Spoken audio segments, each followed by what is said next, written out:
Hi bitches!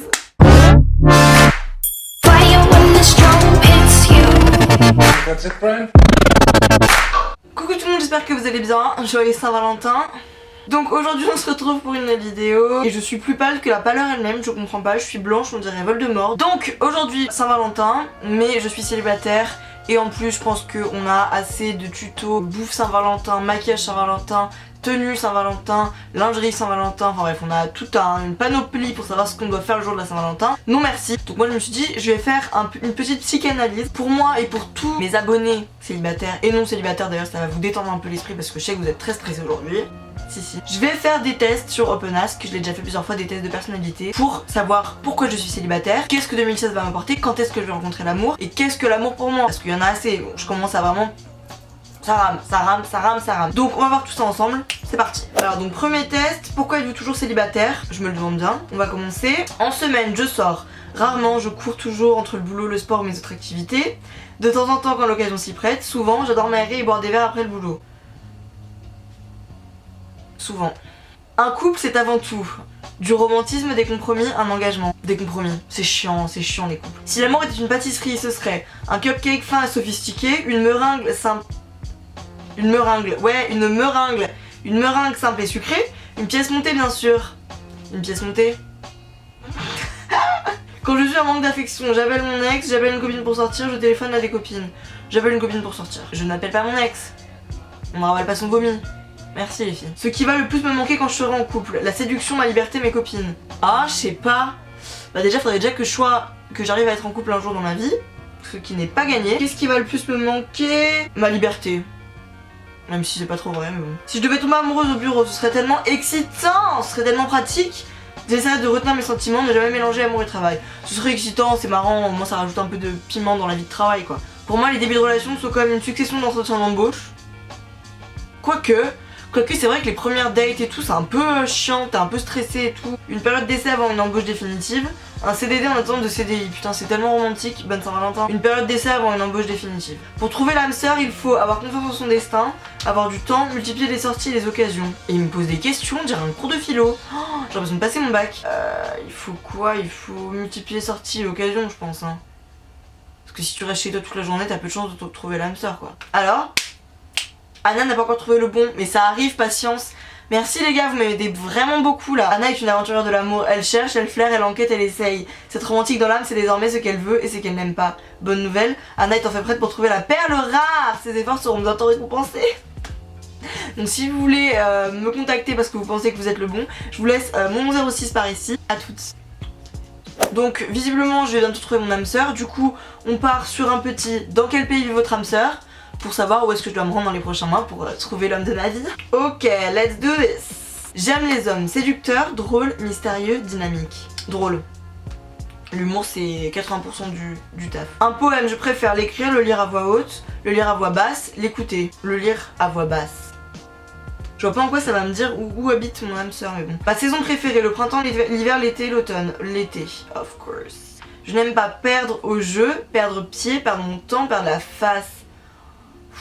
Ils sont relous avec leurs questions, dis donc j'ai un peu du mal. Perdre mon temps, ça m'emmerde. Je suis une femme enfant, une femme zen, une femme ambitieuse, une femme coquette. Bah déjà je suis même pas une femme mais si j'en étais une, je suis une femme enfant. J'adore les musées, les grands espaces, la forêt, le soleil. On va dire le soleil. Parce que les grands espaces sous la pluie, ça m'intéresse pas, merci. Il m'arrive souvent de parler fort, en me moquant un peu des autres, vite, à voix basse. Bah tout en fait. On va dire vite parce que je parle hyper vite. Et je parle fort. Et je me moque des autres, donc du coup ça fait un mix hyper sympa. Je suis cancer, vierge, capricorne, non je suis bélier. Charlotte, t'as tous les béliers. Mon animal préféré, le cheval, le chat, l'éléphant, le chien. Le ça. J'ai du mal à dire tout de suite, encore, toujours, non. C'est bizarre, ça veut dire quoi? J'ai du mal à dire toujours, on va dire que j'ai du mal à dire toujours. Ouais. Je vais partir en vacances. L'âme sœur de Anna vit dans un pays chaud baigné par la mer. Une île exotique ou un pays d'Afrique. C'est un homme sensuel, brillant, intelligent et drôle qui fera tourner la tête de Anna. Au premier regard, elle se sentira hypnotisée. J'ai trop hâte. Ok, bah donc d'ici mars, je réserve une semaine. Une île exotique, bah je devais aller à Bali, donc vas-y. En mars, je pars à Bali et je rencontre l'âme sœur. On est chaud. Alors, on continue. Je me suis dit, si je suis célibataire, c'est que je dois avoir un problème. Je dois pas être jolie ou séductrice. Donc on va faire un test qui s'appelle quel est votre pourcentage de sex appeal. Pour séduire quelqu'un qui me plaît, je mise sur mon physique, je joue la carte du mystère, je reste moi-même. Je reste moi-même. De toute façon, je peux pas faire autre chose. En couple, qui demande à faire la... C'est extrêmement gênant, je mets ça sur YouTube, il y a mes parents qui regardent. Bon, on va cliquer au hasard. Quand je suis au premier rendez-vous avec quelqu'un qui me plaît, je peux, par tous mes moyens, discrètement faire des petites pauses suggestives pour voir s'il est sensible ou non. Ah, je suis tellement souple. En faire des tonnes, je peux, je pense, en faire des tonnes. Ouais, je peux facilement en faire des tonnes parce que je serais stressée. Qu'est-ce que les gens remarquent en premier chez moi? Mon assurance, mon aura, ma candeur. Mon assurance. Généralement, ouais, je fais un peu peur. Quelle est la situation la plus gênante que j'ai pu vivre? Le mec de ma meilleure amie qui me lance des grosses perches sous ses yeux. Qui me prenait des perches dans la gueule. C'est pour ça que j'ai le nez un peu tordu parce que ça m'a... Une déclaration d'amour de quelqu'un pour qui je n'ai aucun sentiment. Envoyer un sexto très hot à la mauvaise personne. Une déclaration d'amour pour quelqu'un dont je n'ai aucun sentiment. Ça m'est arrivé plusieurs fois, mais il y a une fois que je peux vous raconter parce que c'était il y a longtemps. J'étais au collège, au tout début du collège, et il y a un garçon qui était amoureux de moi, et pour la Saint-Valentin, il m'avait envoyé un collier par la poste, et bah j'étais pas du tout amoureuse de lui quoi, donc je crois que j'avais jeté son collier. J'étais une garce un peu à l'époque. En attendant, j'ai 19 ans et on m'envoie toujours pas de collier quoi, donc ça m'est arrivé une fois, j'aurais dû saisir l'occasion. Quelle est mon arme secrète pour me mettre séduire quelqu'un? Quel est mon... Mais c'est... Pour me mettre séduire quelqu'un, d'accord. Le faire rire, l'écouter, le complimenter. L'écouter ou le faire rire? Le faire rire, je pense. Parce que je joue un peu la débile mentale quand je veux séduire quelqu'un. Au quotidien, j'aime me démarquer, me faire remarquer, ne pas me dévoiler. Je sais pas. Me démarquer? Alors là. 300% de sex appeal, je pète les scores! Anna, c'est l'incarnation du sex appeal. Elle a de l'assurance et c'est ce qui la rend toujours sexy sans jamais trop en faire.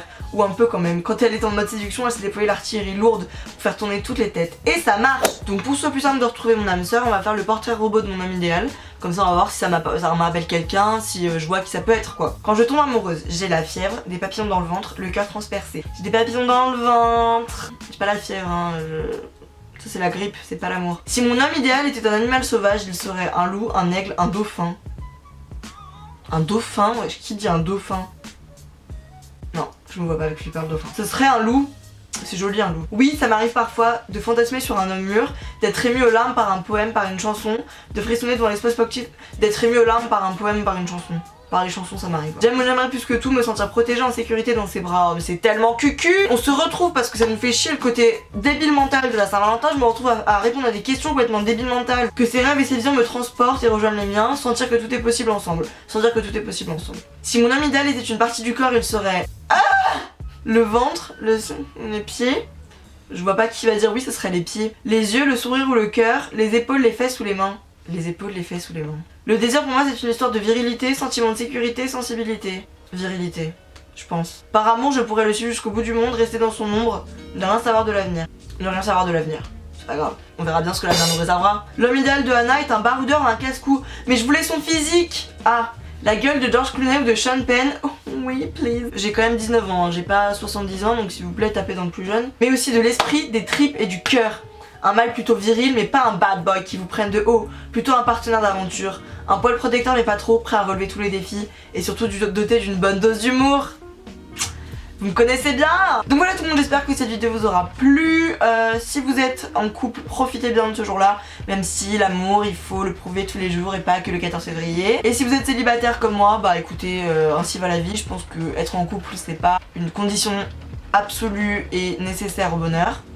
C'est une citation de Platon, Socrate, je sais plus. Voilà, moi je vous aime et regardez, on vous aime, on vous apprécie. Allez faire les tests, vous allez voir, ça va vous faire du bien. Faites-les en même temps que moi, faites ce que vous voulez, dites-moi ce qu'on aime chez vous, votre homme idéal en commentaire. Je vous fais plein de gros bisous. Si vous avez aimé cette vidéo, mettez un pouce vert pour que j'en refasse une dans ce style-là. Si vous venez au Melty Awards à Paris mardi, on se croisera parce que j'y vais également, je vais défiler, etc. Si vous y êtes, n'hésitez pas à venir me voir, ça me fera trop plaisir. Je vous fais plein de gros bisous et je vous dis à la semaine prochaine. Bye!